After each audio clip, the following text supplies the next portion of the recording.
이어서 하겠습니다. 정오까지요. 472 1번은 했고 2번부터 예를 들어 동료에게 정직하고 공정하게 행하는 경우를 보자. 첫째는 자신과 자신의 명예를 위해 정직하고 공정하게 보일 목적으로, 둘째는 세상과 이득을 목적으로, 셋째는 보상과 업적을 목적으로, 넷째는 우정 때문에, 다섯째는 법이 두렵고 명예나 지위를 잃을까 두려워서, 여섯째는 자기가 틀린 경우라도 상대를 자기 편으로 삼기 위해서, 일곱째는 속이기 위해서 그렇게 할 수 있고 그 밖에 다른 동기도 많을 것이다. 자, 동료에게 정직하고 공정하게 행하는 것은 행위잖아요. 자, 그 동기가 무엇인가? 그 동기를 7가지 쭈루루 살펴봤어요. 여러 가지 동기가 있다는 거죠. 그러나 이 모든 경우에 그 행위는 겉으로 보기에 선하다. 겉으로 보기에는 다 똑같은 행동인 거예요. 사람 속을 어떻게 알 수 있습니까? 사람의 내면이 어떤 마음인지 어떻게 알아요? 겉만 보잖아요. 우리 인간은 겉만 보잖아요. 그래서 그냥 눈으로 보기에는 알 수가 없는 거죠. 동료에게 정직하고 공평하게 행하는 것은 선한 것이기 때문이다. 자, 겉으로는 선한 거란 말이에요. 그럼에도 위의 모든 경우에 있어 그 행위는 악한 것이다. 자, 7가지 그 동기가 다 악해요. 자, 행위는 선하지만 7가지 동기가 악해요. 이런 행위, 이런 껍데기 행위로는 구원을 받을 수가 없다고 스웨덴보리로 인정을 한다는 겁니다. 누구나 인정할 거예요. 나쁜 마음으로 선한 일을 행한 사람, 그건 선한 일이 아니다. 그건 행위 껍데기, 빈 껍데기 행위일 뿐이다. 라고 누구나 인정할 겁니다. 그것이 정직함과 공정함 자체를 사랑해서 행해진 것이 아니라 자기와 세상을 사랑해서 행해진 것이기 때문이다. 그때 정직함과 공정함은 자기 사랑과 세상 사랑을 주인으로 섬기는 종이며, 그 주인은 종들이 자신을 위해 일하지 못하면 경멸하고 내쫓는 것이다.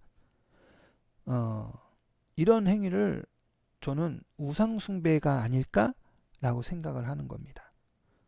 어떤 행위를 할 때 그 내적 동기가 바로 자기 자신의 안위를 위해서, 자기 자신이 잘 되기 위해서 선한 일을 하는 건, 자기 자신이 뭐 돈을 벌기 위해서, 명예를 얻기 위해서 선한 행위를 하는 건 자기 자신을 섬기는 거죠. 하나님을 섬기는 게 아니라. 그래서 저는 우상숭배 같다는 생각을 합니다. 3. 정직함과 공정함 자체를 사랑해서 동료에게 정직하고 공정하게 행하는 사람도 겉으로 보이는 행동은 앞에 나온 사람들의 경우와 다른 점이 없다. 자, 이렇게 진짜 순수한 마음으로 동료에게 잘하는 사람이 있다고 해보세요. 그러면 그 사람이 특별하게 보이지 않는다는 거예요. 그냥 똑같아요. 앞에 7명하고. 그들 중 일부는 신앙적 진리나 순종심을 바탕으로, 즉 성경 말씀에 그렇게 하라고 하셨기 때문에 그렇게 한다. 말씀을 따라서, 말씀에서 정직하게 살으라고 했으니까, 말씀에서 형제를 사랑하라고 했으니까 순수하게 그 말씀을 따라서 형제에게 올바르게 행하고 바르게 행하고 공정하게 행한 사람이 있다면 그 사람이야말로 그 행위로 말미암아, 그 선한 행위로 말미암아 천국에 갈 수 있다는 거죠. 일부는 신앙적 선이나 양심을 바탕으로, 즉 종교적인 동기 때문에 그렇게 선한 일을 한다.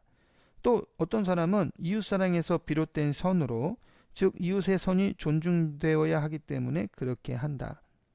일부 사람은 주님 사랑에서 비롯된 선으로, 즉 선은 선 자체를 목적으로 행해야 하고, 정직과 공정도 정직과 공정을 목적으로 행해야 하기 때문에 그렇게 행한다. 그런 사람들이 있다. 그들이 선과 정직과 공정을 사랑하는 것은 주님으로부터 나오는 신성이 그 안에 계심으로 본질적으로 그것이 신성하기 때문이다. 그 신성 자체, 그 선 자체, 공평과 정의 자체, 도덕 자체를 사랑하고 그것을 행하는 사람이야말로 진짜 선한 선행을 하는 사람이다. 라는 것 같아요. 여러분도 동의하시나요? 이런 사람들의 행위와 일은 내적으로 선하고 따라서 외적으로도 선한다. 외적으로만 선한 게 아니라 내적인 동기도 선한, 내와 외가 다 선한, 한결같은 마음으로 행한 선행만이 진짜 선행이다 라는 말씀인 것 같습니다. 앞에서 말한 바와 같이 행위와 일의 성질은 그것을 만들어내는 생각과 의도의 성질과 정확히 일치하고, 생각과 의도가 없으면 행위와 일이 아니라 단지 생명 없는 움직임일 뿐이기 때문이다.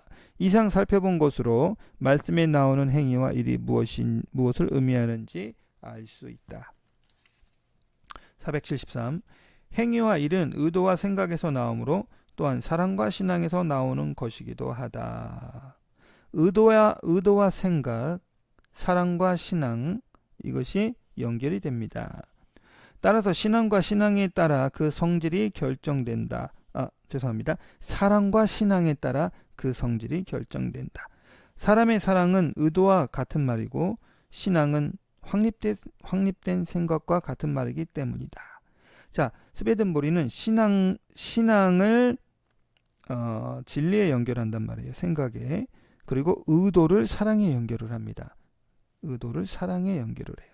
자, 이런 이제 비슷한 좀 말이 조금 헷갈릴 수가 있는데 이건 자세하게 저 앞에서 다룰 거기 때문에 나중에 천국편 할 때 그때 자세하게 얘기하겠습니다.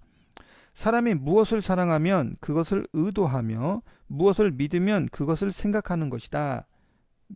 믿는 것은 신앙이죠. 그 신앙은 생각하는 것과 연결이 돼요. 그리고 사랑하면 그것은 의지와 연결이 됩니다. 그래서 의지는 곧 사랑을 의미하고 생각하는 것은 사고와 진리는 신앙과 연결을 시킵니다. 그리고 사람이 믿는 바를 사랑하면 그것을 의도하고 또 할 수 있는 한 그것을 행한다. 누구나 알 수 있는 것은 사랑과 신앙이 사람의 의지와 사고 바깥에 있는 것이 아니라 안에 있다는 것이다. 그렇죠. 사랑은 사람 안에 있죠.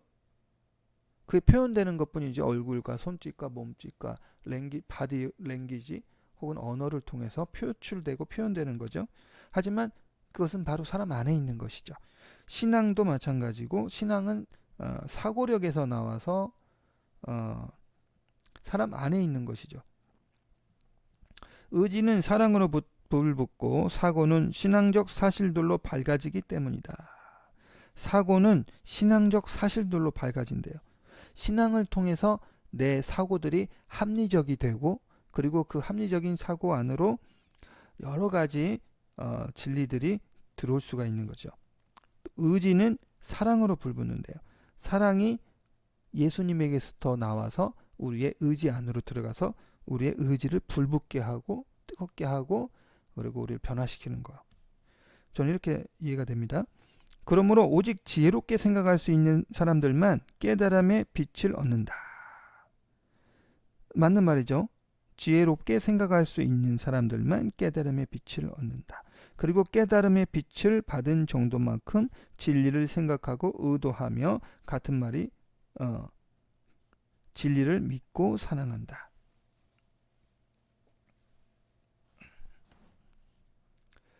(474) 그러나 의지가 사람을 이루는 본질임은 알 필요가 있다. 생각은 의지에서 나오는 것일 때만 사람을 이룬다. 자, 사람을 이룬다. 사람을 사람 되게 한다. 이런 표현인 것 같아요. 사람이 사람 되게 하는 것은 어떤 생각과 의지인데 스웨덴보리는 인간의 능력을 사고력과 의지력 두 가지로 크게 대변할 수 있다고 하거든요. 자, 생각은 어디서 나오냐? 생각은 의지에서 나오는 생각일 때만 사람을 이룬대요. 그러니까 생각은 사실 기계도 할 수 있잖아요. 컴퓨터도 생각을 할 수 있잖아요. 근데 사람을 이루는 것은 의지에서 나온 생각이 사람을 만드는 거고, 그리고 의지 자체는 의지 스스로가 사람을 만듭니다. 그러니까 의지와 사고력 중에 더 중요한 것은 바로 의지라는 거예요. 의지만이 인간을 인간되게 한다는 거죠. 바른 의지 말하는 거예요. 바른 의지. 선한 의지. 그 의지가 사람을 사람되게 한대요. 행위와 일은 생각과 의지가 합해서 이루어진다. 그렇죠? 어떤 행위를 하려면 생각과 의지가 합해져야지 그 행위를 하니까. 달리 말하자면 사랑이 사람을 이루는 본질이고 신앙은 사랑에서 나온 것이어야만 사람을 이루고 그 둘이 합해 행위와 일을 이룬다. 그러므로 사랑, 즉 의지가 실제의 사람이다. 자, 스웨덴보리는 의지가 사람 자신이라는 겁니다. 결국 의지가 사람의 핵심이라는 거예요. 핵심 기능이고 핵심의 본질이라고 합니다. 그게 바로 의지입니다. 의지. 의지는 영에 속한 것이죠. 육에 속한 것이 아니라 영에 속했고 그 영의 부분 중에서도 바로 뭐 사고력도 있고 의지도 있는데 의지가 핵심이라는 거죠. 나오는 것은 그것이 나온 근원에 속해 있기 때문이다. 나온다는 것은 우리가 지각하고 볼 수 있는 형태로 산출되고 나타나는 것을 말한다. 지금까지 살펴본 것으로 사랑 없는 신앙이 무엇인지 분명하게 알 수 있을 것이다. 사랑 없는 신앙은 결코 신앙이 아니며 그 안에 영적 생명이 없는 지식에 불과하다. 네, 저도 신앙생활하면서 가끔씩 내가 메말라지고 내가 영적으로 상태가 안 좋아질 때가 한 번씩 있어요. 그럴 때마다 제가 떠올리는 건 바로 예수님입니다. 예수 그리스도. 예수 그리스도를 떠올리는 이유는 예수님이 바로 사랑이시기 때문이에요. 내가 메말라 있을 때 예수님을 생각하며 사랑을 생각했을 때 예수님으로부터 나오는 사랑을 생각했을 때 다시 충만해지는 경험을 제가 가끔씩 합니다. 여러분은 어떠신지 모르겠네요. 사랑 없는 행위와 일도 마찬가지다. 그것은 살아있는 행위와 일이 아니라 죽은 행위와 일이며 단지 악한 사랑과 거짓에 대한 믿음에서 나온 외관상의 생명을 지니고 있을 뿐이다. 외관뿐인 생명을 영적 죽음이라고 부른다. 영적 죽음. 우리는 예수 그리스도를 믿기 때문에 영적인 죽음에서도 부활할 수가 있습니다. 그러므로 우리는 언제나 예수 그리스도를 생각하고 기억하고 떠올리면서 영적 생명을 다시금 얻어서 부활의 경험을 하는 그런 삶을 살아야 될 줄로 믿습니다. 여기까지 하겠습니다. 474까지 했습니다.